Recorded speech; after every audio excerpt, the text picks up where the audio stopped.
Who are these lucky people یا رسول اللہ؟ Who are these lucky people جن کو رب دیکھ کے مسکرائے؟ رب جس بندے کو دیکھ کے مسکرا دینا دنیا کی زندگی میں تو اس کا حساب نہیں ہوگا قیامت کے دن.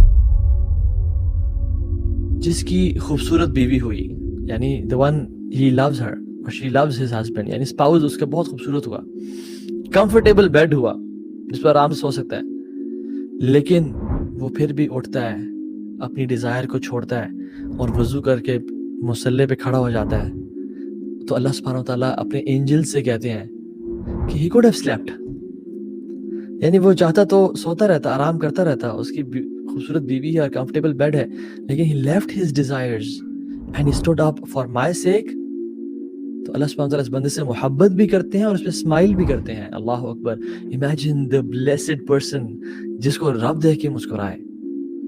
اچھا سوال کر سکتے ہیں آپ لوگ, اور یہ بنتا بھی ہے کہ تو ابھی کیا ہوگا اگر رب دیکھ کے مسکرائے, تو مطلب کیا بنتا ہے, what happens when اللہ سبحانہ وتعالیٰ sees a person and smiles.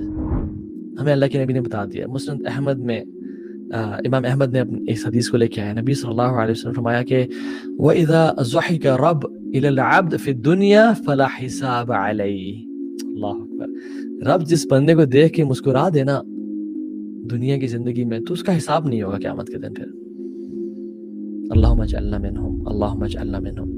کہ رب اگر جس بندے کو دیکھ کے مسکرا دے اس دنیا کی زندگی میں تو پھر اس کا حساب نہیں ہے, پھر وہ جنت میں وی آئی پی لین سینٹر ہوگا. پھر وہ جنت میں اس سے سوال نہیں ہوگا کہ یہ کام کیا, یہ کام کیوں نہیں کیا. وہ ہی ول انٹر جنہ فرام دا بیک ڈور. جو قیامت کے دن کے ٹارچرز ہیں, جو لوگ پسینے میں ڈوب رہے ہوں گے, سورج ایک میل پہ ہوگا, لا یحزنہم فزع الاکبر, کہ ان پہ یہ سب جو ہے نا, یہ سب کیٹاسٹرفی, پھر یہ مصیبتیں ان کو تکلیف نہیں پہنچائے گی. اولئک لہم الامن, وہ امن میں ہوں گے, وہ سکون میں ہوں گے. تو قربۃ اللہ تعالی, اللہ سے قریب ہونے کا یہ بہت بڑا ذریعہ ہے. آپ نے فرمایا صلی اللہ علیہ وسلم کہ انسان سب سے زیادہ جو قریب ہوتا ہے اپنے رب کے, وہ اس پورشن میں ہوتا ہے رات کے, یعنی last third of the night, فی جوف اللیل الاخر.